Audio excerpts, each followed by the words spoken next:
মা আজকে কাজ থেকে আসলে বলেছে পুজোর জামা কিনতে নিয়ে যাবে। কি রে মা, তুই এখনো স্কুলের জামা ছাড়িসনি কেন? হ্যাঁ কেন মা, তুমি যে বললে আজকে তুমি কাজ থেকে আসলে আমাকে পুজোর জামা কিনতে নিয়ে যাবে, তাই তো আমি বসে আছি। হ্যাঁ তাই তো, মেয়েটাকে তো আজকে পুজোর জামা কিনে দেবো বলেছিলাম, কিন্তু একটা টাকাও তো হাতে নেই। কি হলো মা, তুমি এত কি ভাবছো? হ্যাঁ বলছি মা, তুই তোর এই মাটাকে ক্ষমা করে দিস। এবছরও তোকে আমি পুজোতে নতুন জামা কিনে দিতে পারবো না মা, তোর মাটাকে তুই ক্ষমা করে দিস।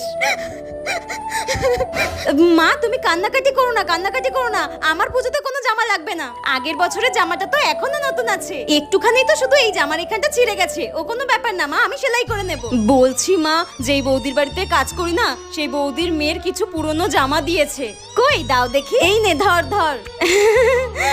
বাহ মা, জামাগুলো তো কি সুন্দর গো, একদম তো নতুন রয়েছে। আমি তাহলে এগুলো পরেই পুজো কাটাবো, ঠিক আছে মা?